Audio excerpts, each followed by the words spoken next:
It's that time of year. You're getting on the treadmill or something. You might even be hiring a personal trainer. But if your writing needs a personal trainer or a boost, that little something something in your corner, maybe you're working on a book, an essay, a query, book proposal. If you're ready to level up, email me, brendan@brendanomero.com, and we'll start a dialogue. I'd be honored to help you get where you want to go. I cannot be around all of this just like serenity. It is too much. So that's how I live. It's just in constant trembling anxiety.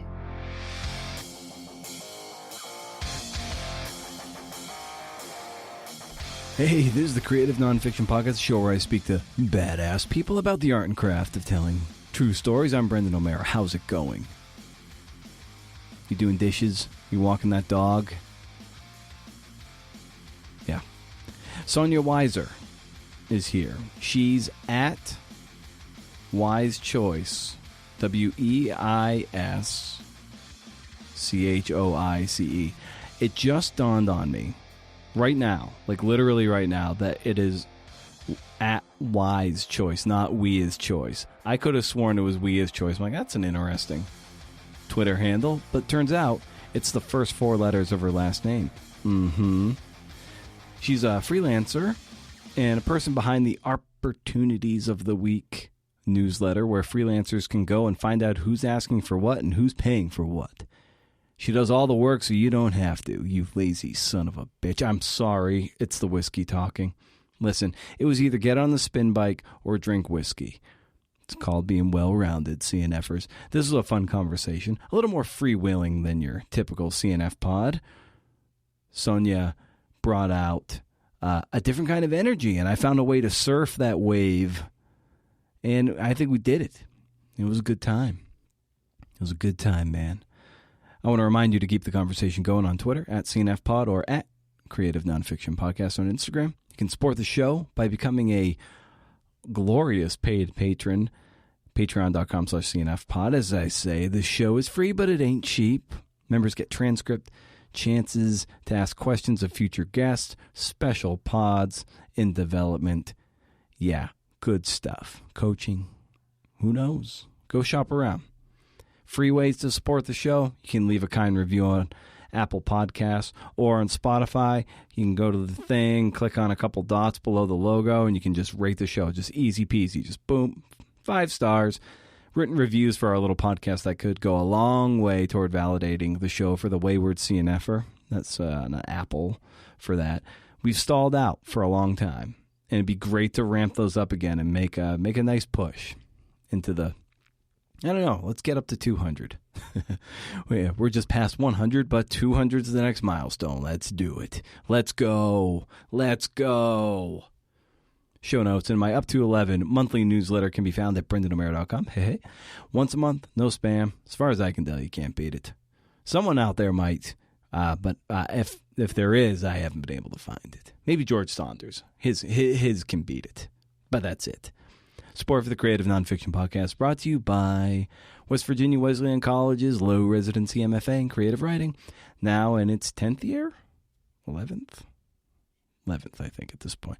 This affordable program boasts a low student-to-faculty ratio and a strong sense of community. Recent CNF faculty include Random Billings Noble, Jeremy Jones, and CNF pod alum Sarah Einstein. There's also fiction and poetry tracks where you could learn from Ashley Bryant Phillips and Jacinta Townsend, as well as Diane Gilliam and Savannah Sipple. So no matter your discipline, man, if you're looking to up your craft or learn a new one, consider West Virginia Wesleyan College's MFA in Creative Writing right in the heart of Appalachia, mfa.wvwc.edu for more information and dates of enrollment. Sonia Weiser talks about a lot of stuff. Can't really put this episode in a neat category on the CNF Pod shelf. You know, I don't know. I hope you check out her newsletter and see her on Twitter for some grade A snark at Wise Choice. At Wise Choice. Why wait? Why wait? Here's our conversation.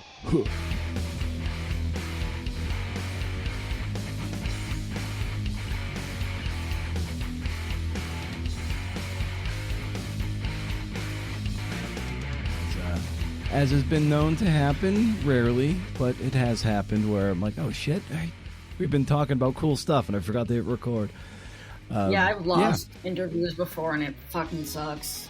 Because you have to you have to use the half the interview you have, and just that's not even the most interesting part. But then you're like, well, I guess Isaac Mizrahi said something kind of cool in the last 2 minutes.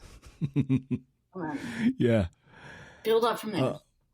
Yeah, exactly. Well, given that it's the start of the year, how do you process the start of the year, resolution wise, goals wise? How do you process it?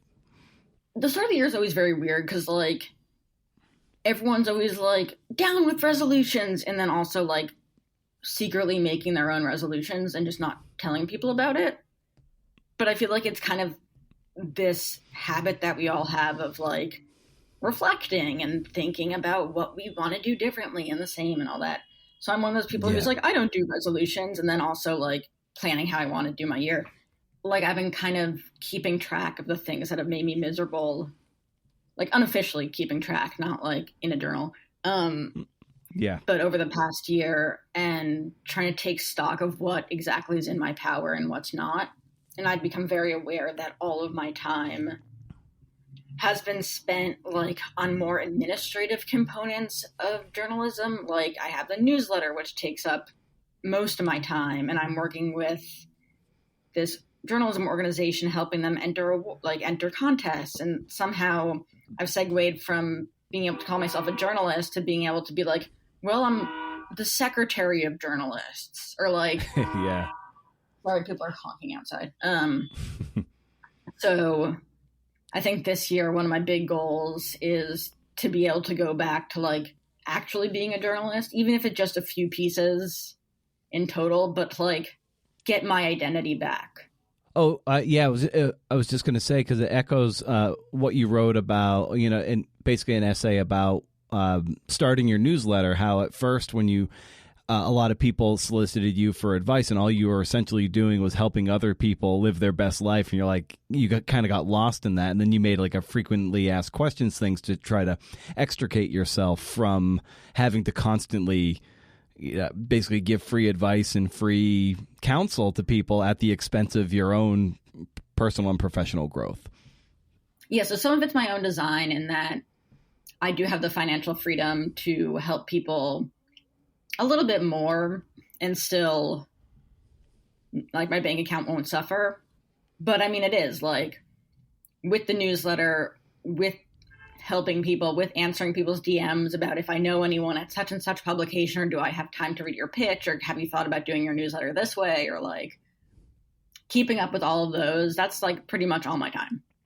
And you said earlier, you're taking stock of things that make you miserable, and what are some of those things that make you miserable that you're looking to curtail, and that just through that whole addition by subtraction. The fact that I'm not doing anything creative, I'm not really writing anymore. I'm not really pitching.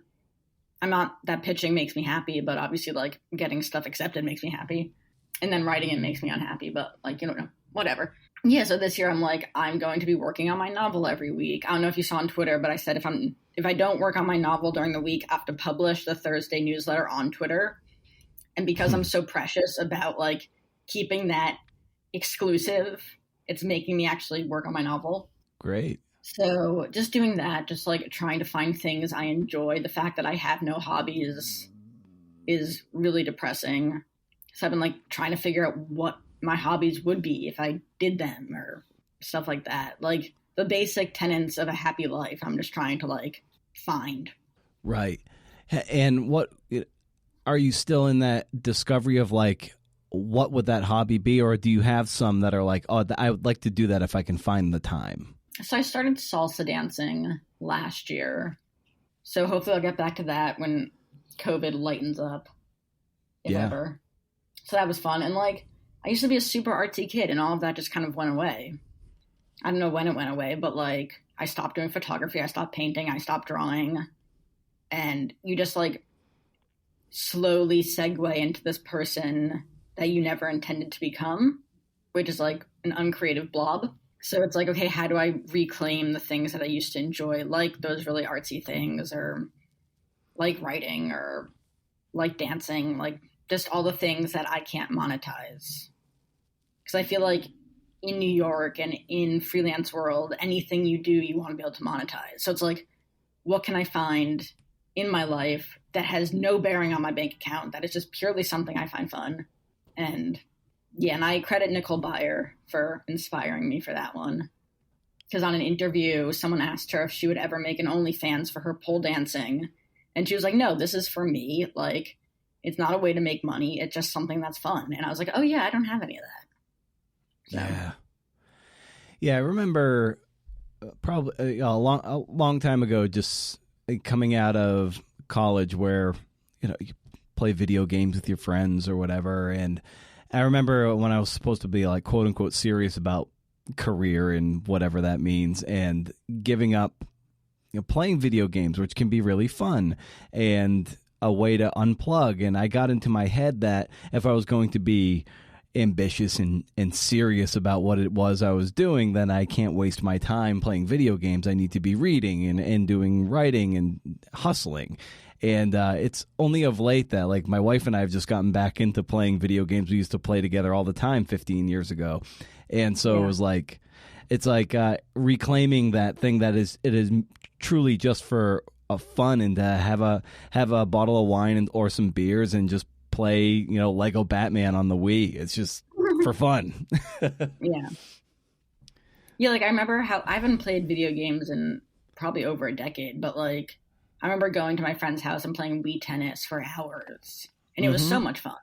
And my boyfriend is a big gamer, and I'm like, why the fuck do I not join him? Like, he's invited me. I just say no because I'm a loser, but like I'm sure I'd love it. Yeah, it's so important to find those things, but to have fun, to divorce it from the thing that is inextricably tied to what we do. And I think the salsa dancing for you, I think what's cool about that is that it is something non-monetizable, but also it's physical, and that is so important too, since we're so chained to our desks and our laptops, wherever those are. So to do something physical like that, work up a sweat and move in that way is so vital. It's physical and it's non-quantifiable. Like, I run, but I'm keeping track of how far I run and how long I'm running. And like, it's all of these ways to measure my progress and boost my self-esteem and like boost my ego. It's like, oh, I ran that far today. It's like with salsa dancing, it's like, no, the class is the same length regardless of what level I'm at. It has no bearing. Like, I can't write down the numbers. It's just, it is what it is. Yeah, like you can't win salsa dancing. It's right. The activity itself is the reward. Right. Exactly. And So like I used to be a ballet dancer when I was a kid, so of course like I have that mindset going into it of like I need to be the best. Right. Oh, and that's such a competitive. Oh my God, it's the worst. Yeah, I had a conversation a few years ago with a former ballerina too, and she was dancing in New York, and I was asking her, what separates, the good from the great ballerinas, or prima ballerinas or whatever. And given that at a certain level, everyone is very skilled and has a certain, degree of requisite skill that everyone has. And she said the ones who were the best were the ones who just kind of like knew themselves as a performer. And I think that really gets to the heart of voice as an artist. And maybe as someone who used to dance like that, and as someone who's a writer, like, how would you say that that's pretty on point, that those who kind of make it, whether it be in the arts or even as a dancer, is the ones who really know who they are?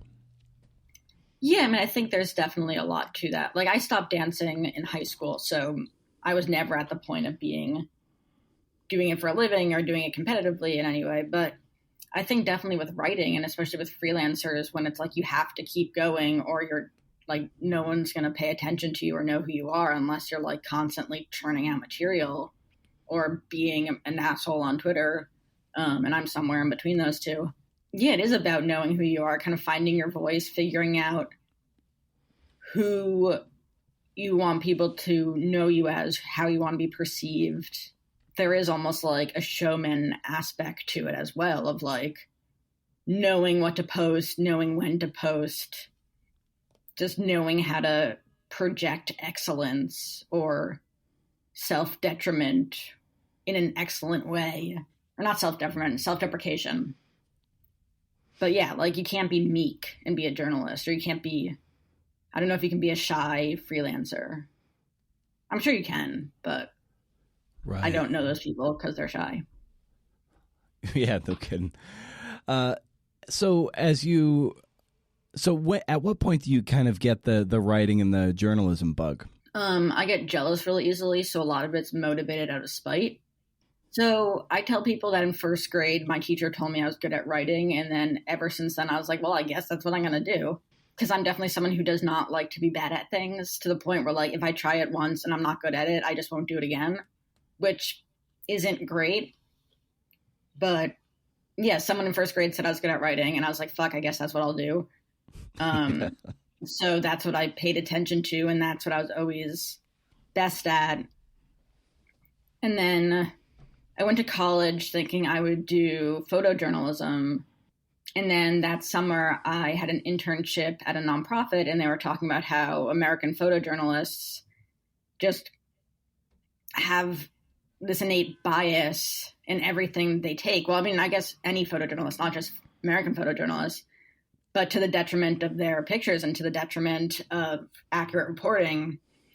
And I was listening to that and I was like, fuck, I don't want to like mess this up. Like, I don't want to make everyone in the country mad at me because I took a picture of the wrong thing. Because I'm also super conflict averse. So I abandoned that idea and just went back to creative writing and journalism. And yeah, I've been doing that ever since. And what was your first gig or a first win that you were able to, parlay and get some momentum? Because I worked at Mental Floss for like 3 months and they fired me. But during those 3 months, I built up a lot of clips because we were supposed to churn out 3 stories a day. And like, I cannot do that. I'm not a fast writer. But in doing that every day for 3 months, you build up a giant portfolio. And so I was able to send that around. And at the time, people knew Mental Floss.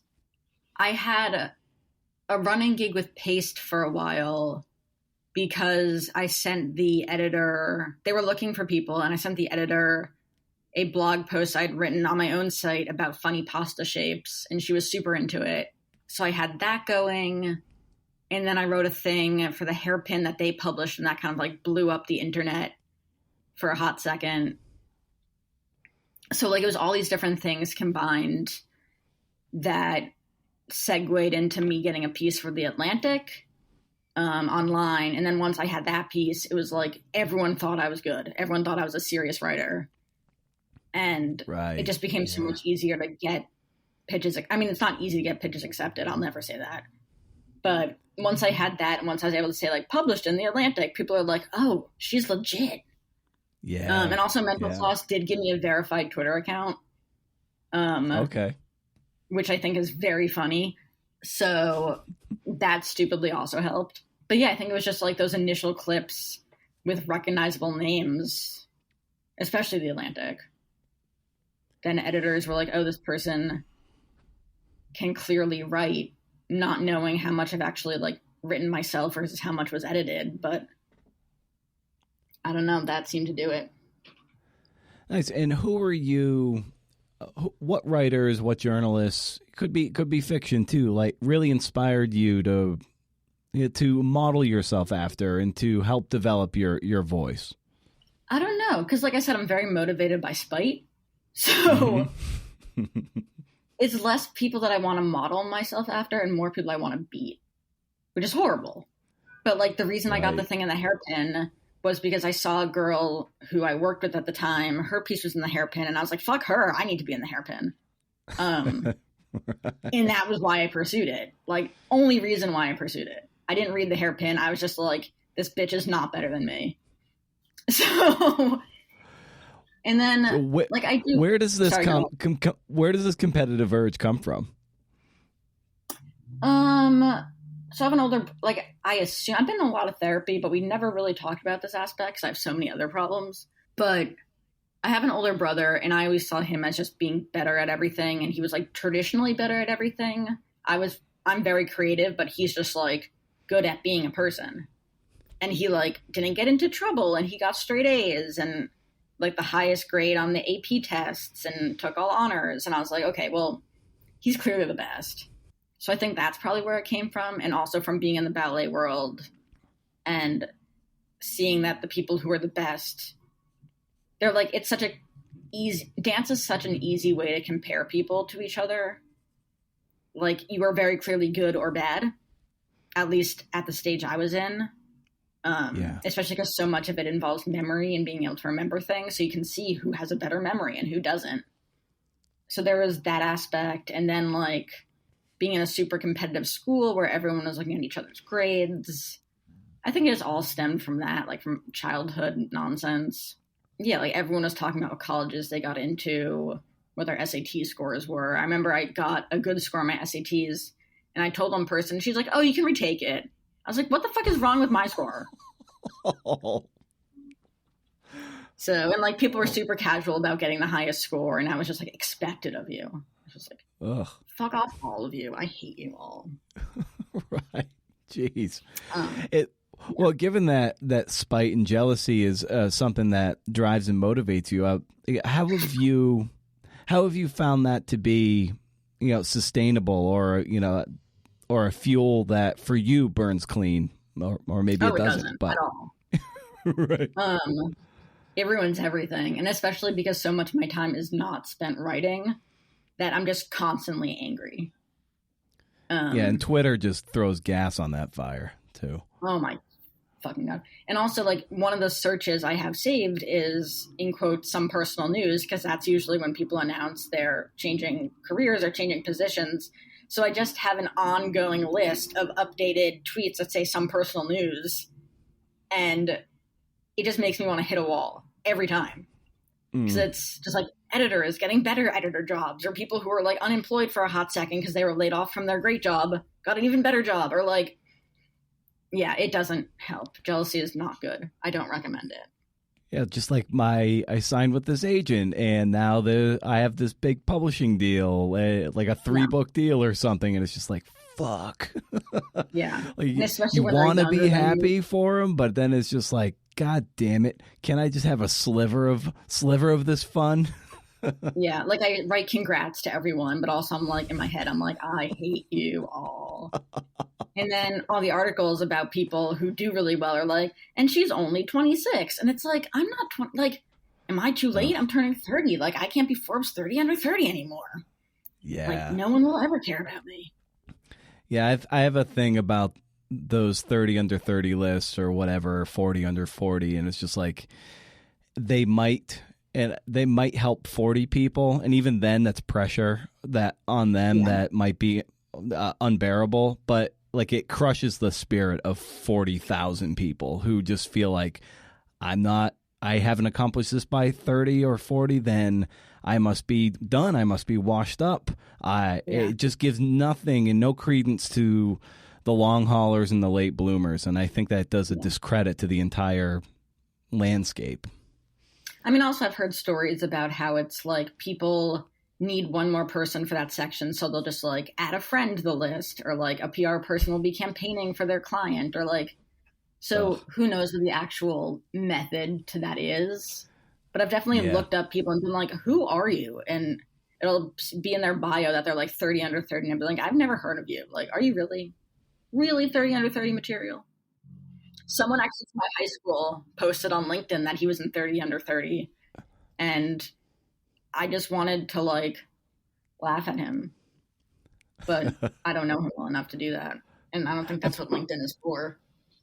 I feel like I'm just gonna put that in my bios, just like I'm 30 under 30. Be like, oh, what list? It doesn't matter. I'm 30 under. I'm 30. I'm under somewhere. It's fine. Yeah, no one's gonna ask. No one's gonna check. They'd be like, holy shit, you're legit. I'm like, yeah. Yeah, like, people have their bylines in their bio, but it's not like I've ever gone and checked if they've actually written for that publication. Like, I just believe it. So you did say like you're motivated by, people that, that kind of, that piss you off. And but there's got to be some people that you read that you admire too that do put fuel in your tank. So who might some of those authors be? So as far as fiction goes, Carmen Maria Machado, I read her stuff and I'm just like, I shouldn't even bother. Like, she should rule the world. And then, like, just like everyone else, I'll read Sally Rooney and I'll be like, well, she has my voice exactly. So I guess there's no point in me writing because she's basically done exactly what I would do. And same with like Sheila Heti, all the people, there's a ton of people who I see my own writing in. And that's probably the worst, is when you see the subjects that you write about and your writing style already published. And rather than being like, well, this means that it's popular and that people like what I write. It's like, no, this just means that no one wants what I write because it's already been written about. I don't know if I have any credence to that. But so those people, I just finished, or not finished, but what's his last name? A man called Ove. What is his last name? Frederick Backman? Yeah, that's it. So he wrote a book recently called Anxious People, which I just thought was phenomenal. And so definitely him. I just got Gary Steinhardt's new book, Steinhardt, which my therapist told me to read. So I don't know if there's like one particular person so much as just a cornucopia of smart people. And it's always smart people who have kind of a creative edge to their writing. Like, I forget her last name, but Taffy something or another. Do you know who I'm talking about? I know exactly. Yeah, she's got a hyphenated last name, and I Broadusser Ackner. Yes, that's something it. To that effect. Yep. Yeah. Yep. Broadusser Ackner. I had to look it up. I didn't remember that. But like someone like her, where I was typing it into. What? I was typing it into. I'm like, oh, there she is. I put Taffy, and she's like the fifth thing down, right below Taffy Candy and Taffy Apple. There she is. Yeah, but like her writing's phenomenal, and any of her profiles are just so brilliantly done. And someone once told me, like, this could be your writing in 10 years or something like that. And I was like, okay, that's the goal. To be a different white Jewish woman who writes things. So, yeah. Nice. That's the goal. Yeah, it's a great goal. Yeah.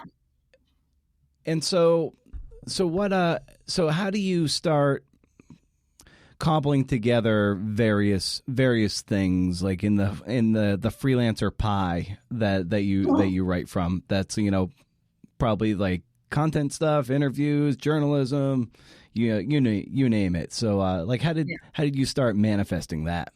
I think some of it was just applying to job postings.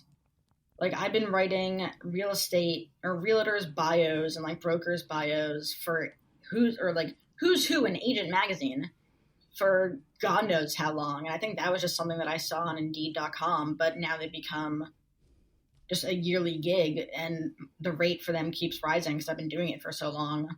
So there's like that type of shit. And then some of it, honestly, like I'll see someone on Twitter being like, hey, who has experience doing XYZ? And I'll just be like, oh, I do. And I guess they didn't feel like looking for that long. So they were like, great, I looked over your portfolio. This looks fine. Like, here's this assignment for NBC. I'm like, perfect. Didn't realize you were from NBC. So a lot of it's just like me seeing a thing and jumping on it. Like something I tell people a lot is with a lot of jobs, like especially contract gigs, it's not that they're looking for the best. They're just looking for who's there and who's good enough. So I think I've benefited from that, just like seeing a thing at the right time and being fine. So it's been a lot of that. And then like some referrals here and there. But I'm definitely a jump on opportunities person. I don't generally wait for something to come to me. One of the pieces you wrote, I really love the essay that you wrote about playing Scrabble with your mom. Oh, thanks. Yeah, I really thought that was great. How, some of the things that you write about there, how you and your parents you don't say I love you, or you guys are in touch. At least in the piece, it was written almost 6 years ago, but it was you talk frequently, but it's just like the communication or the affirmation that someone is on the other side of the line is just like playing the tiles. And I thought that was just really well done, given the dynamic between, you and your mom, and probably you and your parents. So I just thought that was a wonderful essay. Oh, thanks. Actually, so my mom played Scrabble all the time with her aunt, and her aunt just passed away, and she was saying that now this game is just like midway forever. And that's such a fantastic image. I mean, it's very sad, but also like we start these games with people online and you don't actually know like if they're going to end, which is very sad. And like, yeah, it just brings a whole new element to playing with people over the internet. Are personal essays, is that something you're very drawn to as a form, and just something that you want to keep doing? Even though they're kind of like, it's a tough row to hoe, but they are, creatively fulfilling in a lot of ways.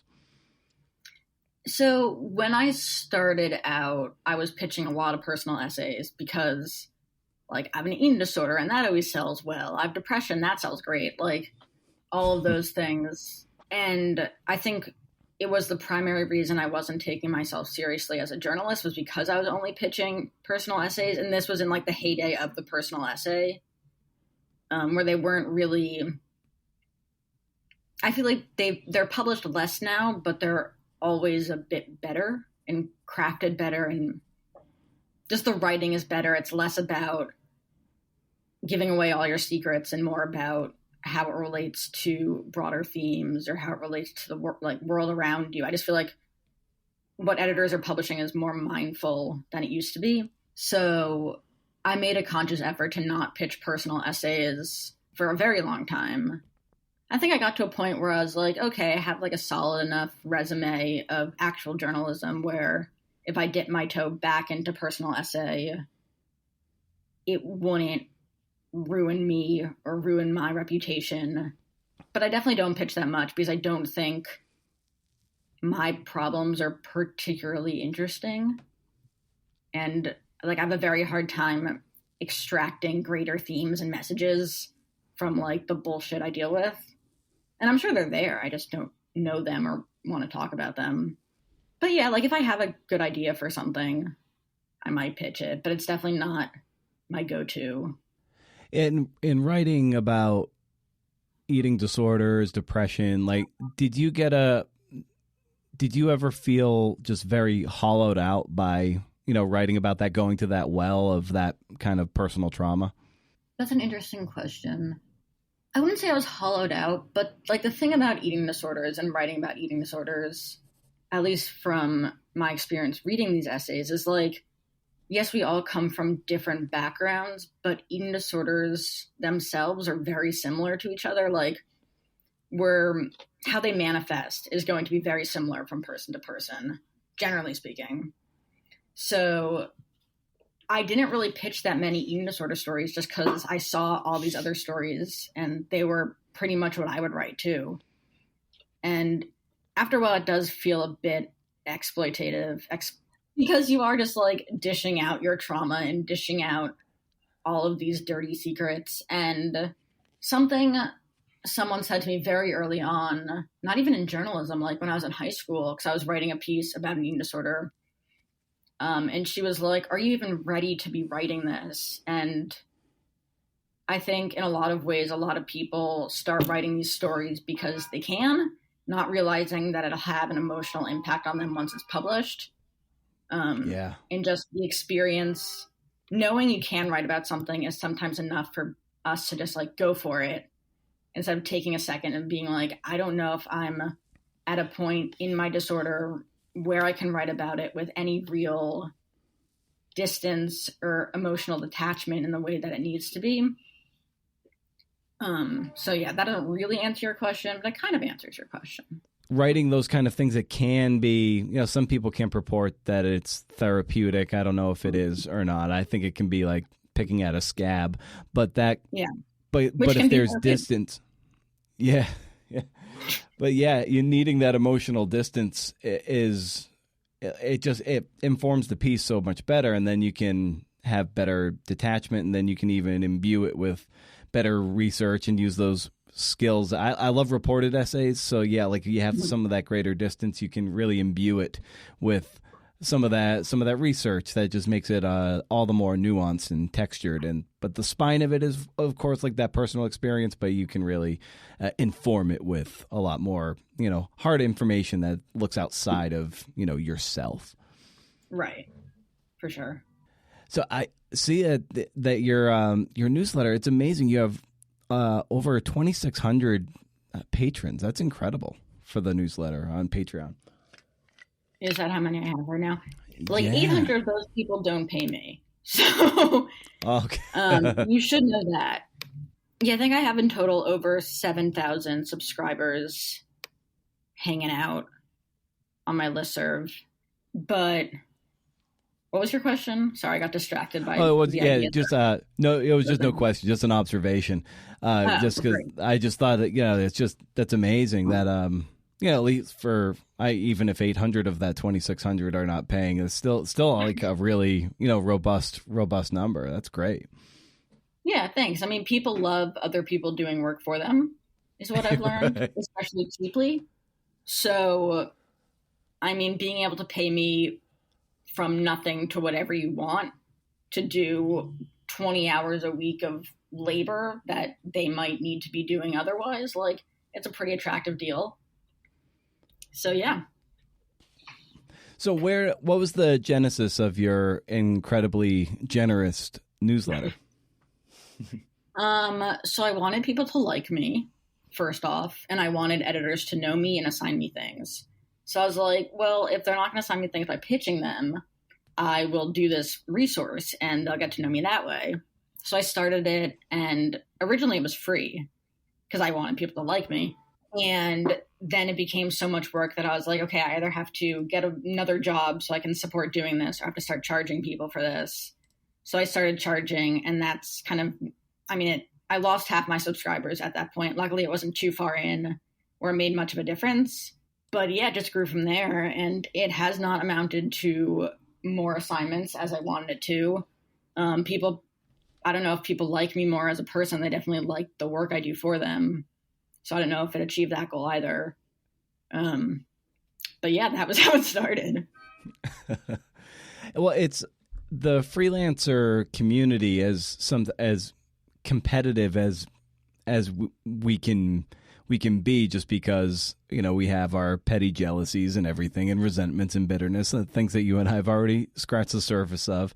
It's an incredibly generous community building thing. So it's so for you, how important is community and contributing in this way to to try to rise all the boats?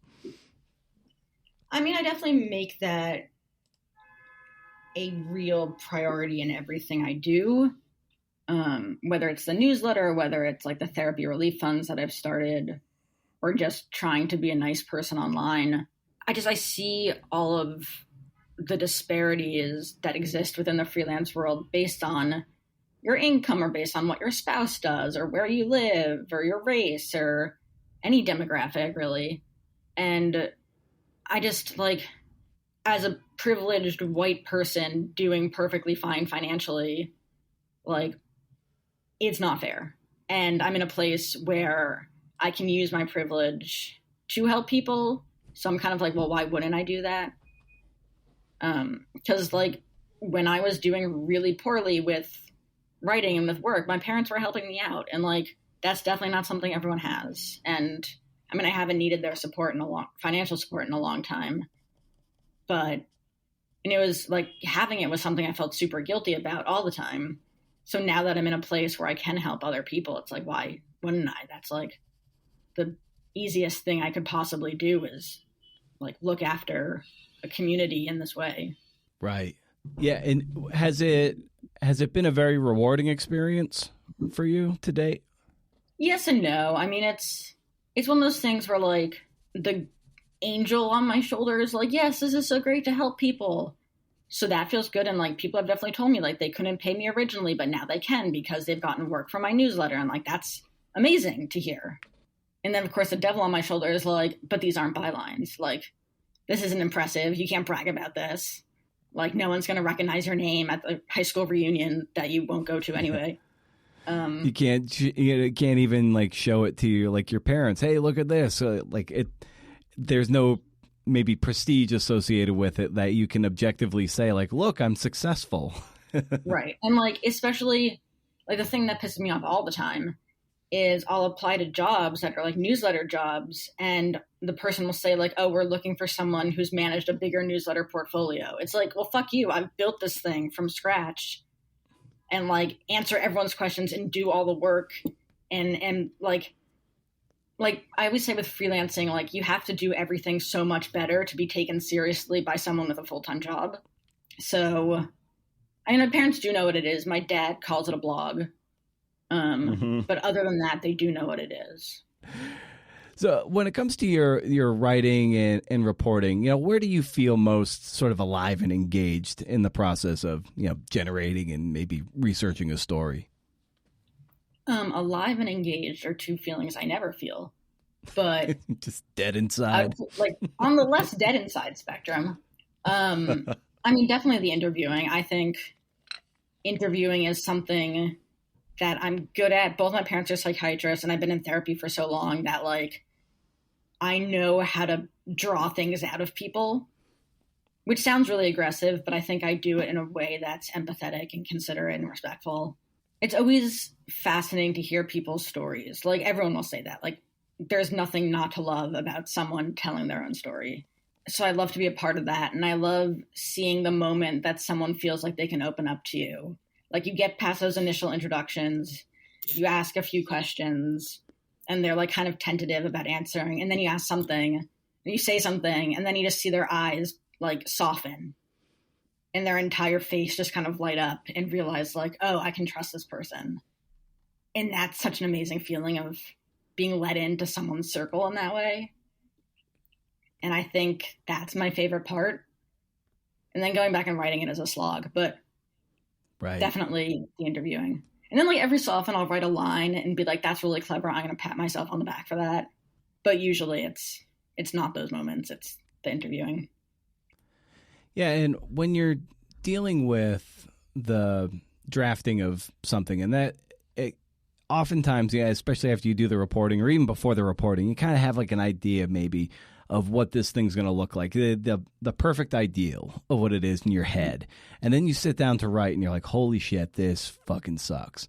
And it's never going to bridge the gap between what I hoped it would be and what it's actually going to be. It's the whole Ira Glass gap talk there. Oh my God. That quote is something that's just like, it haunts me.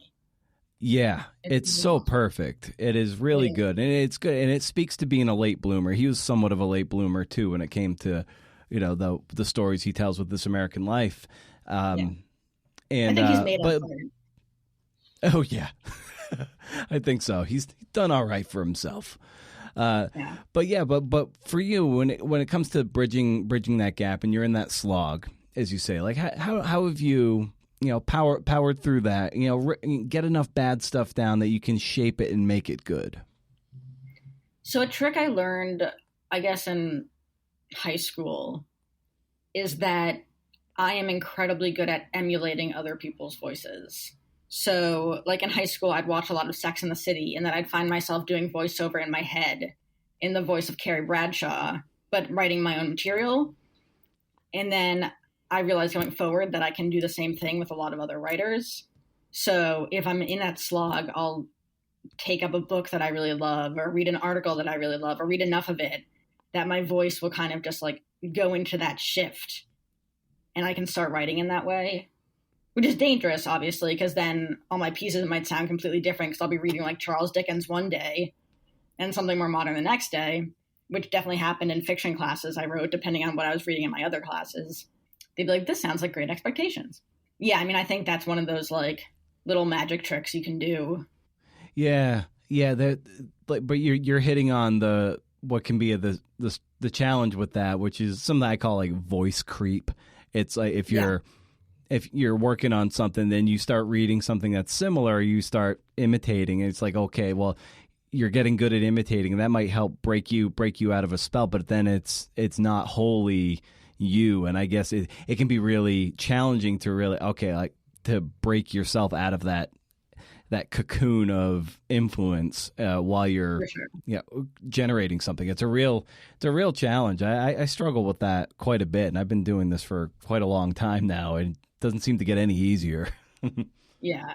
And like I'm working on a novel now, and the only times I can really write are when I'm reading. So it's definitely hard to, and I've been working on this thing for 2 years and not really getting anywhere with it. So it's definitely hard to like piece it all together in a way that doesn't sound like someone who's just been reading all of the New York Times bestsellers. So yeah, like I see where it could be a problem. Luckily, I don't write enough journalism pieces for people to notice. They might just think I'm improving, but really I'm not. What's your novel about? So I'm really bad at explaining it. But like the only way I can kind of explain it is if like Carmen Maria Machado's world went into an eating disorder treatment facility. And like I said earlier, eating disorder narratives are generally very boring because regardless of our backgrounds, they manifest in very much the same way. So I'm trying to figure out a way to bring in like fantasy sci-fi creepiness, kind of like gothic elements into an eating disorder narrative. So there's a lot of like, and like some like weird Holocaust imagery. I don't know. It's a hard sell. Hopefully I'll get past the 40 pages I've written. I told myself if I don't publish it, did I tell you this already? Yeah, that you'll put the newsletter, make it public if you don't work on it. Yeah, so I need to do it either today or tomorrow. What are you finding the biggest challenge of doing fiction, given that your body of work is nonfiction? Oh, fiction's actually so much easier for me. Because I've been doing fiction since I was like in second grade, just for fun. I feel like with fiction, you can definitely get away with so much more with playing with words in unusual ways. And people will either just let it go or they'll really admire it. But you're not dealing with the same constraints that you deal with in journalism in terms of like really tiny word count or being, what am I trying to say? Being accused of like having a bias. Like, of course you're having a bias in your novel. Like, you have your own voice. So yeah, I mean, it's so much easier. And like once I get in the zone with fiction, I can keep going. Whereas I might be able to write a paragraph of a story for an essay and like I'm done. Yeah. Like it just falls off there. So I feel like the momentum just isn't quite the same in fiction as in journalism. When I've noodled with fiction, what I find fun about it is just the being totally unbridled and non-judgmental in a sense that like I'll just set a timer for 10 or 20 minutes and I just go. I don't stop. Yeah. And you generate a lot, and then you also generate things you never knew were going to ever come out of you just because you got into the mode of putting down crappy words. And eventually things just kind of come up, and you write it down, and you're like, holy shit, I never thought of that. It just came to the surface, and I would have never done that had I not just sat down and had a practice to do it. Is that something that's kind of, something you can relate to or something that you find enjoyable about the fiction writing experience? So I wish I could let myself go enough to write badly. That's like one of my big problems is that, because I always say like, just write and then eventually the good stuff will come out. And I'm like, no, I can't do that because like I can't have anything bad. So I wish I could do that. But it is always kind of amazing to see what I can come up with. Like, the stuff I've written is really creepy, and I do have, like, a dark, twisted mind, but I'm always like, wow, I didn't think I would incorporate that bit of Nazism into this. Like, clearly my Jewish education is working. There can be Nazis in everything you write. Right. If I can identify one strength I have, it's I can I'm okay being really bad for long enough because you're so I'm like lucky. it'll get competent eventually, but I'm okay being like really bad. I just have a low bar, and that's one thing I'm okay with. One of the few I'm things I'll so give myself jealous. credit for. Oh man, I'm so jealous. I can't at all. And like it sucks, honestly, because I wish I could. Like that's why I don't journal at all. It's because I don't want to write anything badly. So unfortunately, that means I like don't write down how I'm feeling or process through writing. It just like or like the second like I said, like the second I realize I'm bad at something, I just don't pursue it. So even if I know I'm good at writing when I'm at my peak capabilities, like if I see something bad on the page, I'm just like, oh, I suck. I can't be doing this anymore, Mm. which is very, I don't know. It's a burden. And I'm sure I've lost a lot of potential for good work based on that. Right. Yeah. I've had a journal. I've kept a journal since I was 16. So 25 years I've had Wow. a pretty regular journaling practice. I averaged out, it's about every 2.5 to 3 days I've averaged a journal entry since I was 16. It's Okay. so yeah, there's a lot of practice, and there's but then you read like the journals of very prominent wonderful writers, and you're like, oh my god, how are their journals like that pretty, and that how is their writing that great when it's them just journaling? I'm like, this gotta be Yeah, bullshit, right? I know. Do you watch How to with John Wilson No. on HBO? So it's a very good show. No. Highly recommend. But in the episode I was watching yesterday, he was saying how every day since like 2008, I think, he's written down everything he's done. And he was like showing pages from that journal. And I was like, holy shit, like that is a practice. I don't know if it's a healthy practice, but it's definitely like a practice. Well, so what's So this show about? it's probably like the lowest budget show on TV right now. But it's this guy named John Wilson. And it's these 30-minute episodes where he tells you about some topic. So the best one, I think, is about scaffolding. And he just like does a deep dive into scaffolding. And it's fascinating. Like he approaches it from so many different angles, and now whenever I see scaffolding, I'm like, holy shit, this is like the backbone of New York City, and there's like people behind this, and it's I can't explain it aside from like it's someone who probably has a lot of neuroses tackling a subject and deep diving into it. It's a very neurotic show, which of Nice. course I identify with. Right. You know what I was thinking? Like we kind of I think we were off mic, we were just kind of talking about like kind of feeling kind of overwhelmed and anxious and Yeah. all that. How do you process? And this is kind of selfishly asking as well, because I'm just chronically overwhelmed and wonder how people process and get through it all. Like, how do you deal with being overwhelmed and unfocused, and all that comes with that? Like, how do you process it? I'm honored that you think I can deal with it. I don't know. I'm constantly on a ledge, pretty much. I go to therapy a lot. I take meds. I exercise. Like I do all those things. But I think honestly I've just gotten really good at living like that. So Mm-hmm. like to the point where I can't relax. I'll like try and go on a vacation and it'll just stress me out more. And like I did that this summer.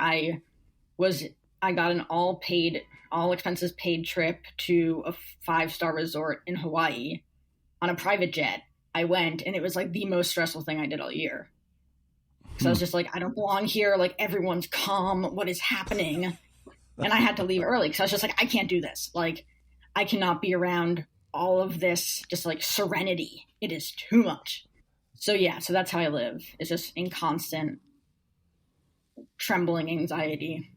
Yeah, I'm finding that I love coffee to death, but I feel like it's like gasoline on my overwhelmed, anxious mind at the moment, and I just I feel like on a frenetic, very electric edge that just like Yeah. a frayed electric wire. That's like maybe the best way I can describe it. Just kind of in the wind. It's just erratically whipping around, just sending sparks everywhere, and it could electrocute anyone who comes in my orbit. It feels dangerous right now.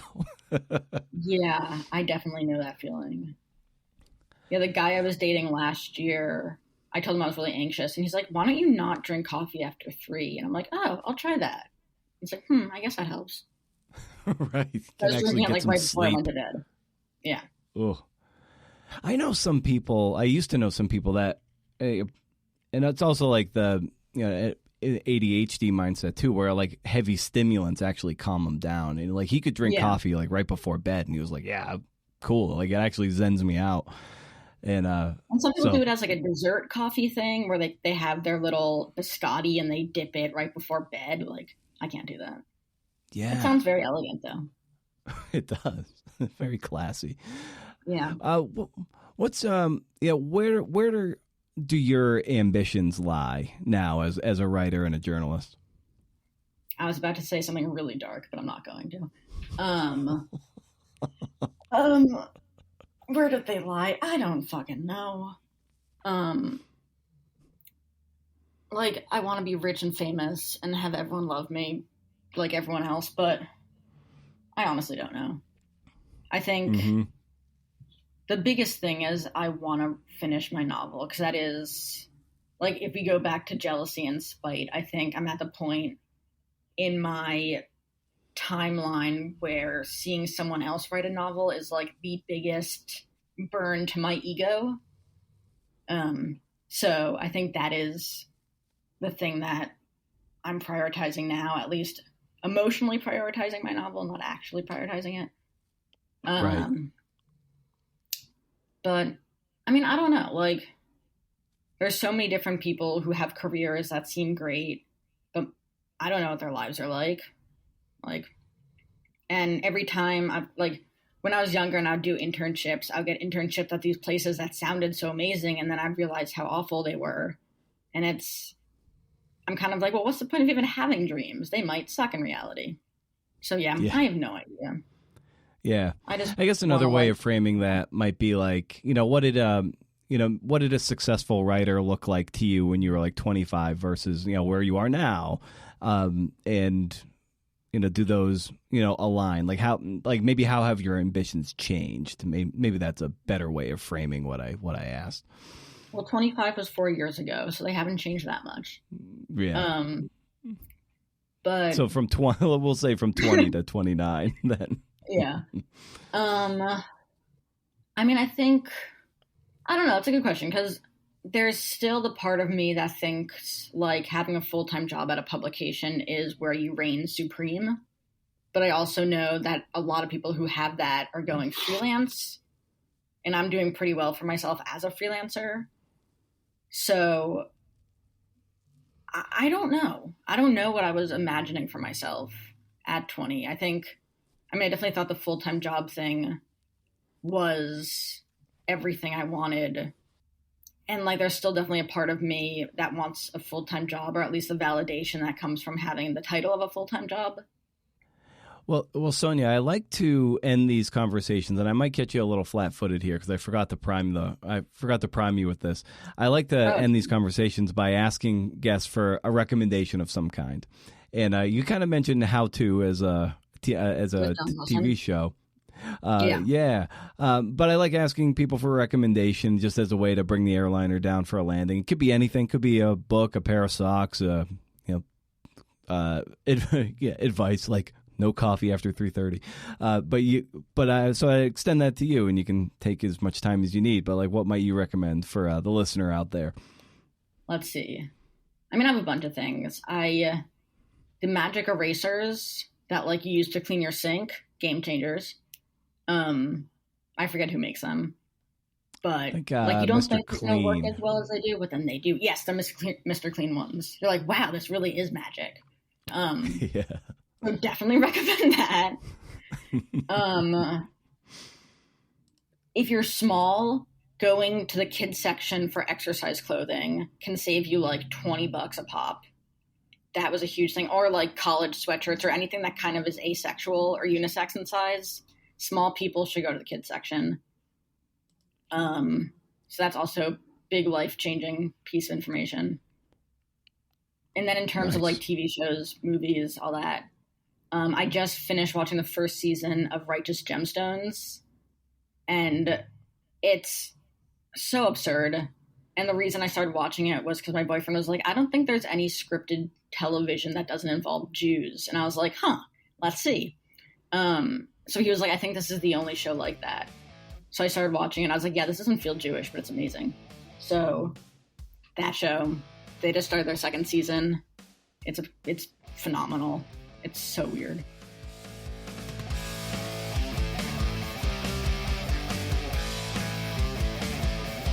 Well, that was a toe-tapping good time, as I want to say.